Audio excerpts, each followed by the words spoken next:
আসসালামু আলাইকুম। আশা করি সবাই ভালো আছেন। আজকের দিনটা খুবই স্পেশাল ছিল। অনেক দিন পর একটা দিন কাটালাম, যেটা শুধু ক্যামেরা আর কিছু প্রিয় মুখের সাথে জড়িয়ে আছে। আজকে দুপুর ৩টা থেকে সন্ধ্যা পর্যন্ত আমি ছিলাম এক অন্য জগতে।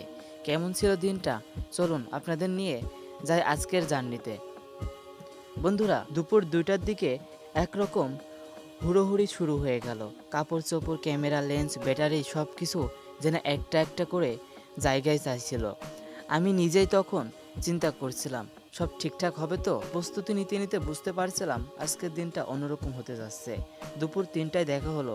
জানেন, কিছু মানুষ থাকে যাদের সামনে আসলেই সময় থেমে যায়। আজ তাদের সঙ্গেই সময় কাটানোর সুযোগ হলো। ক্যামেরা অন করলাম, শুরু হয়ে গেল জাদুময় মুহূর্তগুলো ধরা। কেউ পোজ দিতে চায় না, আবার কেউ ক্যামেরা দেখলেই এমন ভাব নেয় যেন ফ্যাশন শোতে এসেছে। কিন্তু সেই অগোছালো মুহূর্তগুলোই সবচেয়ে বেশি সুন্দর হয়ে থাকে, তাই না? ছবি তোলার ফাঁকে ফাঁকে চলছিল গল্প, পুরনো কথা, নতুন স্বপ্ন। রোদটা আজ একটু বেশি সুন্দর লাগছিল, না জানি কেন। আর সেই রোদেই যখন ওদের চোখে হাসি ঝিলমিল করে উঠছিল, তখন বুঝলাম এই মুহূর্তগুলোই ক্যামেরার চেয়ে বেশি সংরক্ষণযোগ্য। কিন্তু কিছু কথা শুধু মুখে নয়, চোখেও বলা যায়। আর আজ চোখই ছিল সবচেয়ে বড় ভাষা। সময়টা কেমন করে চলে গেল বুঝতেই পারলাম না।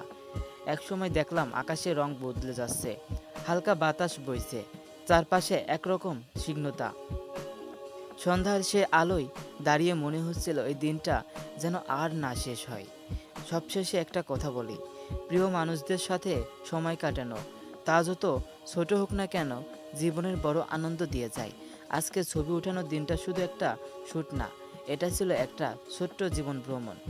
কয়েকটা ছবি উঠেছে, কিন্তু মনে হয় কিছু মুহূর্ত মনের ফ্রেমে থেকে যাবে। শেয়ার করা যাবে না, শুধু অনুভব করা যাবে।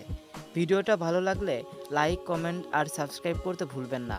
আর যদি মনে করেন আপনাদের জীবনেও এমন কিছু মুহূর্ত আসে, তাহলে সময় নিয়ে উপভোগ করুন।